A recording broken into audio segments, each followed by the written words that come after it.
Yo, what's going on, everybody? Abdullah Konte here, another episode of Win Sports. What's going on? It's the first time I've been able to talk to you guys since the draft. We did drop a video when we went to go meet Sonny Styles that day. Very impressive kid. If you haven't seen that, go and check out that video of me and Skylar discussing, just Sonny and his energy and he's just a new commander, right?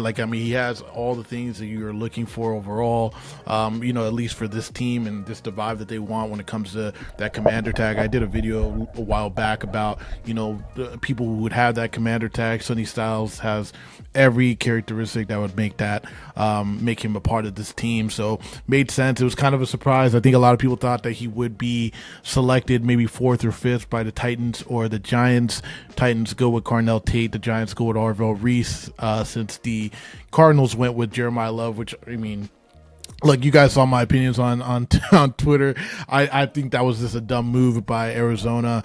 We've seen this play out before with Genti and with Saquon Barkley, of a guy going to a team that's just not necessarily ready for a running back. But that's one team. We're focused here in DC on the Commanders squad, and I think that them being able to get Sonny Styles, when you think about the people or the players that really could have made this team better, there was just only a few people that could have been, a better fit than Sonny Styles. Honestly, to me, only one player, and that probably was Jeremiah Love, just for what I think he could have done for the offense overall.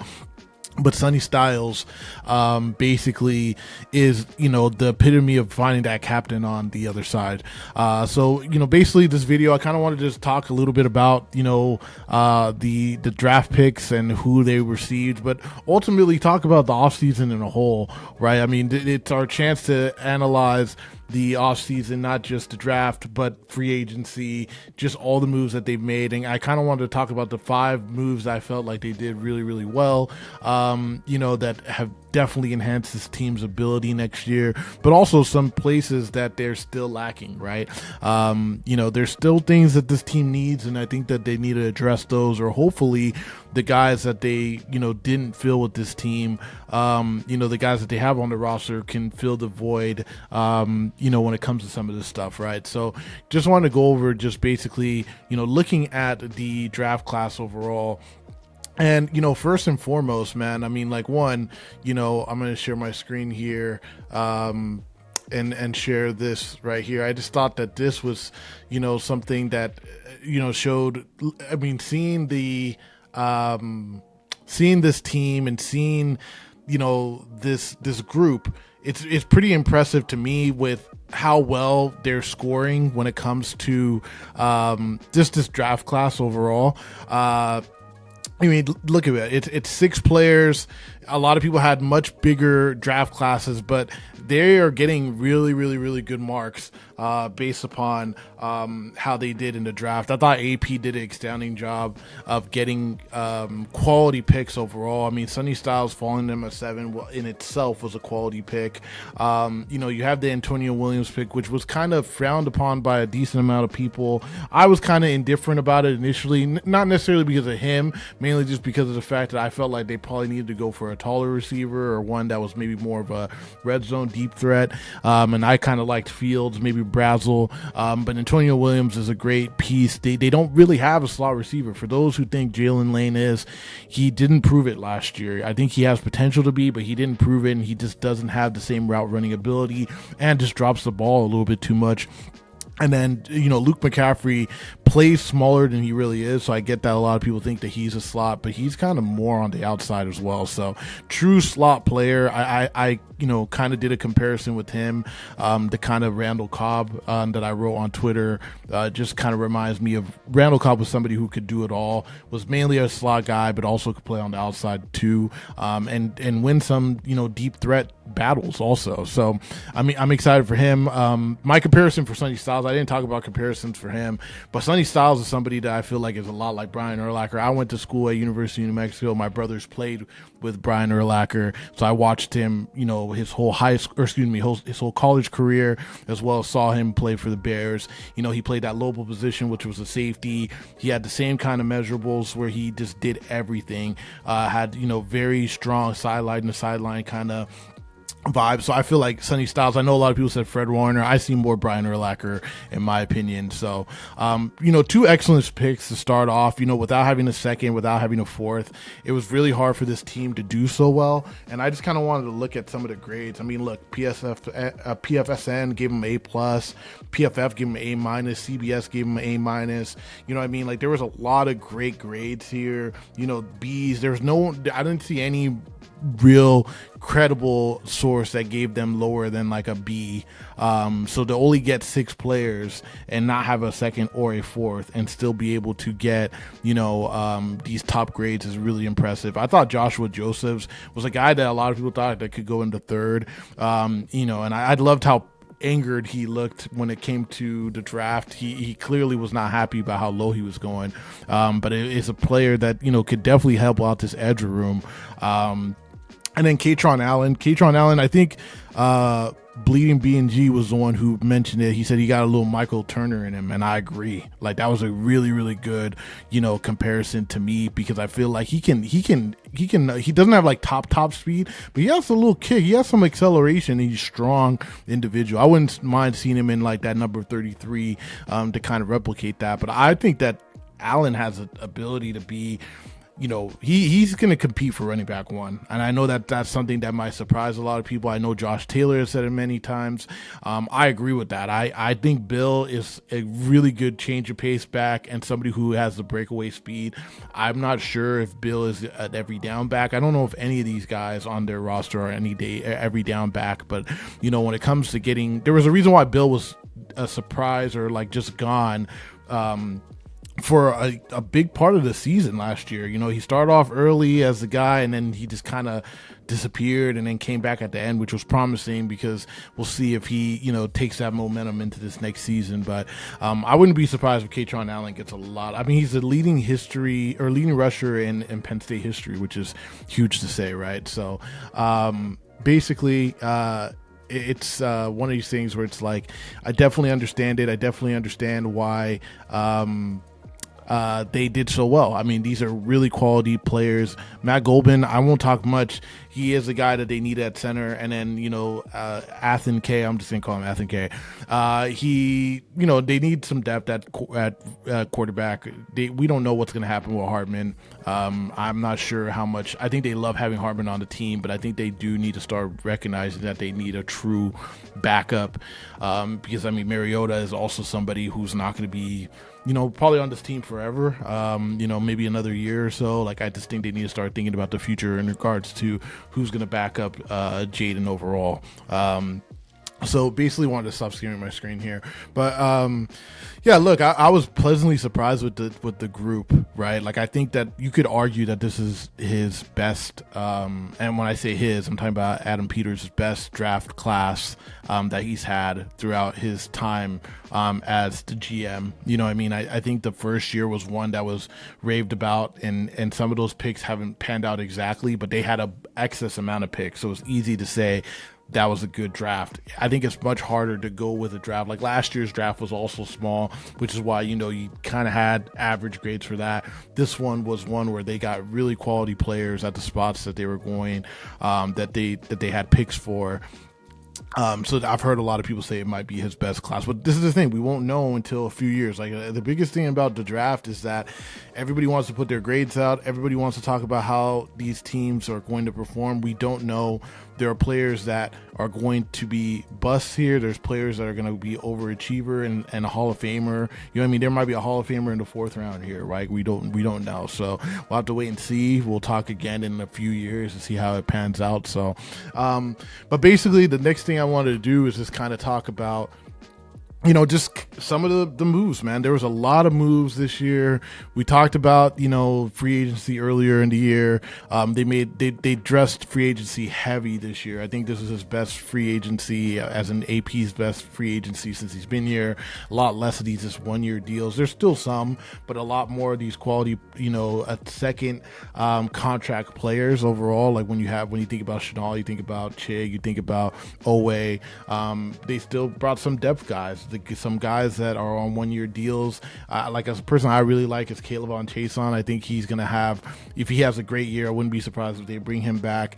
But they really just address getting younger. When you look at this team is night and day from where they were in the prior couple years. They really addressed a lot of just change when it comes to the roster overall. Very, very excited to see how this team's going to perform. So with that and the draft, I kind of wanted to just talk about what do we think the best moves have been for this team overall. Like I made a list of 5 offseason moves, mostly dealing with the roster, but my first one is basically the new coordinators, right? Like I think the team got stale somehow last year, right? Like I think overall the way Joe Witt was calling the defense for the last 2 years was kind of like a bend don't break kind of vibe, and it worked kind of well the first year because they were doing so well on offense, but last year it just didn't. The offense wasn't the same, and I think that some of these players were just kind of older, right? Like I mean, Bobby Wagner, I think is a player that they love, and I think that he can still play a little bit, but it was very apparent that there were certain things they wanted him to do he couldn't do anymore. Lattimore was also another person that just wasn't quite the same. Now, was that a scheme thing? Was it just a player thing? I think it's a little bit of both. And so I think bringing in somebody like Durante Jones, we want to keep saying he's Flores. He's not Flores, right? We hope he's going to bring a lot of the energy that Flores brings with a lot of these blitzing kind of types of aggression type players, and the guys that they brought in makes you think that that's going to be like that. I mean, Chason, Chanel, even Sonny Styles, if you guys haven't watched this film, it's 2024 film. He blitzes a lot more, plays more of that edge kind of, a weak linebacker role, something that was more what Arvell Reese played. I do think he'll be more of a Mike here, but he can blitz. He can blitz if he needs to. He can blitz out of the edge. He can blitz up the middle. But basically, they got a lot of guys that can really fly. If you still watch Nick Cross's film, Nick Cross blitzes a lot too. He gets in the backfield quite a bit. So I would see a lot of pressure coming for the quarterback. It makes me I'm a defensive guy. I played defense in college. I love defense. When there's a good, strong defensive team, it gets me excited. I'm a Florida State fan because of Mickey Andrews and their defenses throughout my childhood. So to see what this defense is going to do is going to be great. And then, on the other side, David Blau with his ability to, play, his ability to call plays, or at least his ability to draw up new plays. It sounds like he is kind of maybe a wonderkin, right? Like a younger person that is going to establish a new mindset when it comes to being creative. I think that he's going to be bringing a lot more of that Ben Johnson type energy overall. And I think that with the way things went last year, I don't want to blame too much on Cliff because I just feel like the injuries was a big part of everything. But it should be different this year. And I think that bringing in the backs that they did, they're going to be much more on the run game, much more play action, much more under center. And I think that just the change with these coordinators is going to leave a little bit of, uncharacteristic kind of play. I think the one problem last year was it just felt like things were kind of stale and telegraphed, and I think this year it's going to be a little bit of a change, a little bit of surprise, kind of way this team surprised a lot of people in 2024. So I'm excited. I think that just bringing in some new energy, some young energy, I think is going to be beneficial to this team. My number 4 thing that I thought was super ideal is bringing in some new backs, and specifically Rachaad White. I think that this is one of the more underrated signings, mainly because if you watch Rachaad White, he can do a lot. He's not maybe the best back, but he's kind of like a jack of all trades back. He can catch the ball great out of the backfield, and he run blocks better than any of the backs on the squad.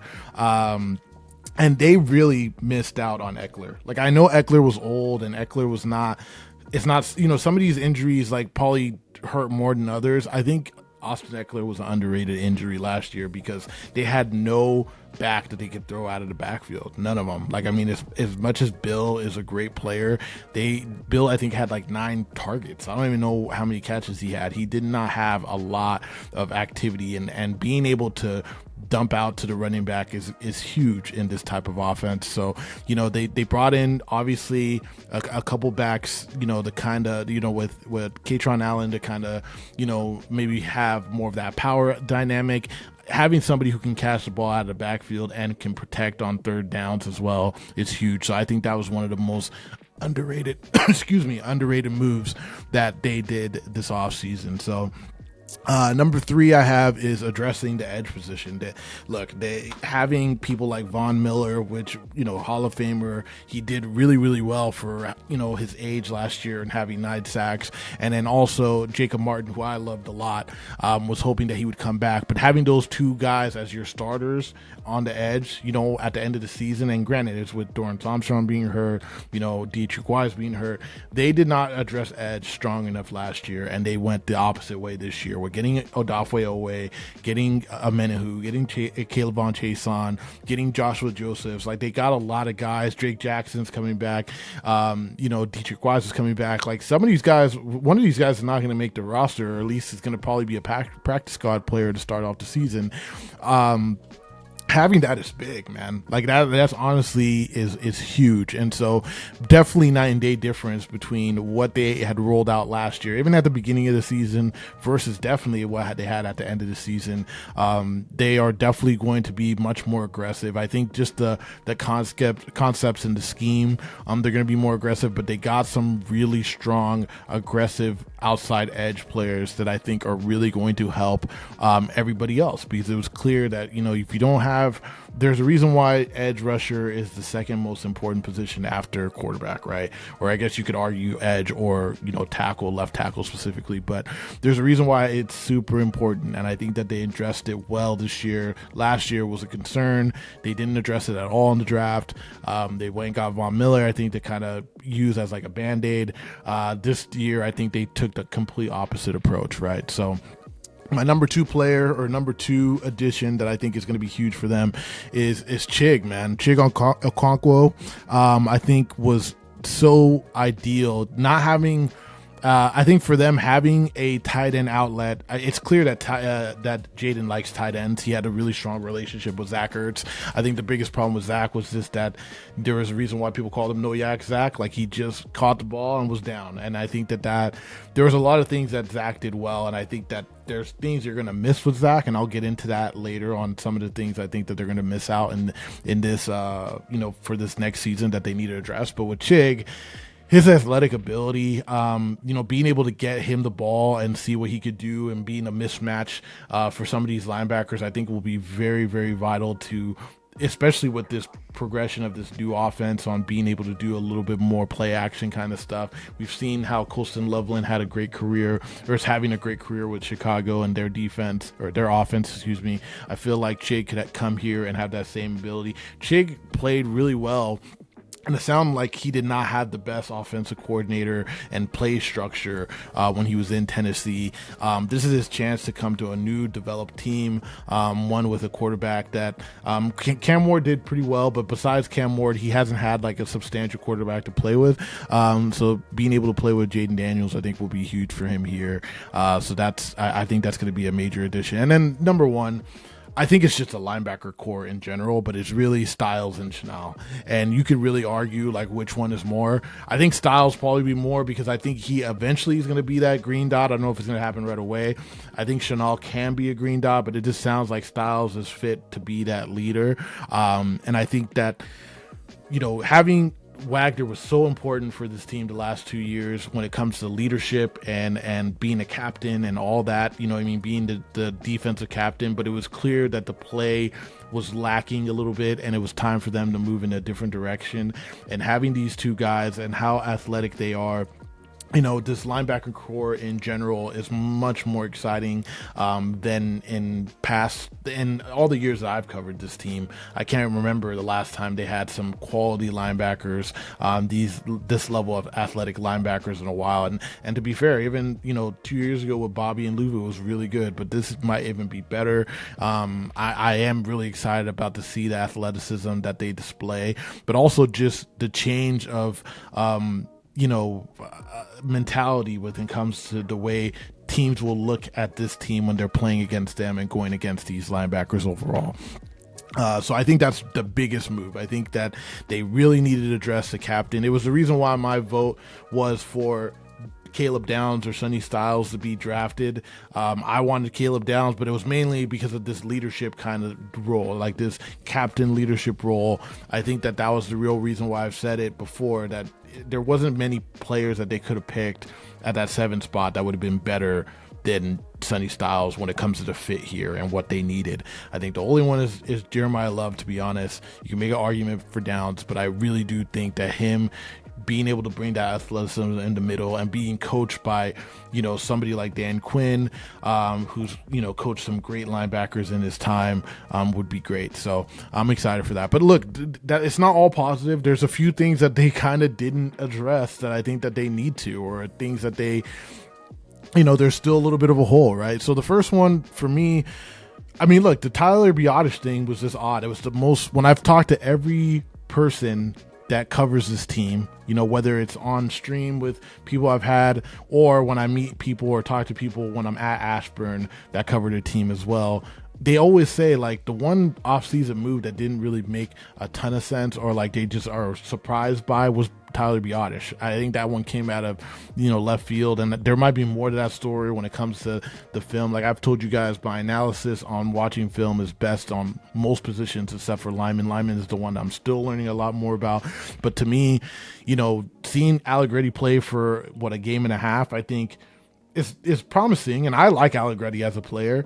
Is he strong enough to be your for real center? And since they didn't get anybody in the draft until the 6th round, is it fair to say that Goldman is going to be somebody who could battle Allegretti? Is center a position that they feel like, hey, you know what, like we have every other spot on the line, okay, that's going to be fine? Is Coleman going to play some center? Like, there's a lot of questions to that center spot. But basically, I just felt like that was one off-season move that I thoroughly don't understand. Well, I thought Biotish played well enough, and they didn't even try to trade him or anything. I thought that was really interesting, but that's my opinion, right? The second one is wide receiver 2, right? And so I know that people are just like, hey, they got Antonio Williams, boom, that's it. And that could be the case, right? Like, I honestly do think Antonio Williams is a really good player and could develop into that receiver 2. The Ayuk thing is still out there. I'm kind of tired of talking about it or even discussing it. I feel like we got to just wait until San Fran does something with him, which it sounds like they can hold on to him. If he doesn't show up to camp in the fall, I guess they could put him on the, did not report list, which could make this issue draw out even further. You'd ideally hope that doesn't go to that point, because I do think that this team is anticipating him being here if he does get cut. But if it gets to that point, man, like, you got to move forward. Like, at this point, they should be moving forward without thinking about him being a part of it. If he comes, it's just like, cherry on top or whatever, right? But my biggest thing when it comes to a wide receiver 2 is not necessarily even do they have another guy that they could go to. I'm worried they don't have like a real deep, like, and not necessarily deep threat, but like a red zone type player. Like, Zach Ertz was a big red zone guy. Is Chig able to be that red zone guy? I don't know. I don't know if I see that in this film as much. He could be, right? But I don't see a big kind of threat. Maybe Burks turns into that. We saw his one-hand catch last year. This is kind of why I wanted Malachi Fields, was because I felt like they needed somebody who could go up and get it, somebody who could win one-on-ones, where you just say, you know what, there's a one-on-one on the right side, I'm just going to toss it up to him. I don't know how many players on this team can just win a one-on-one like that. So, separation is an issue, which is why I'm excited about Antonio Williams. So don't get me wrong. I like the pick. I'm excited for him. I do think he could be wide receiver number 2. I think for me, more of red zone threat, jump ball kind of player, basically a one-on-one beater. Do they have that? Is that somebody that they could benefit from grabbing? I don't know. And then my number one thing that I think that was not addressed, that I'm just very surprised of, it was the secondary, right? They didn't really address secondary much. They got a Killer Witherspoon. They didn't really address safety at all, which was kind of a major problem last year, especially at the end of the year. They have Mikey, and they did get Robertson, right? And then they have Mikey, and then they have Trey Amos, who I'm really excited about. I think the corners, I think a lot of people are harder on the corners, especially on Mikey. I don't think that's fair. I think that let's see how they do in a new scheme, and I feel like these three corners actually don't worry me as much. I know that there's less pressure on corners in this Durante Jones scheme, or if it's similar to the Brian Flores scheme. I think there's a lot more pressure that goes on the safeties actually in this scheme, which is why Harrison Smith was such a predominant player in their defense. Do they have those guys? I mean, Nick Cross was addressed in free agency, but I was really surprised they didn't try to address a free safety overall. So just, I think there's not enough change to happen. Like the way I feel about how they didn't address edge last year, it's kind of how I feel like they did with the secondary this year. Like they didn't address it that much. They maybe wanted to, but they just never found a spot to address it in the draft. And so I know that there's been talk about them being really high on Quan Martin still.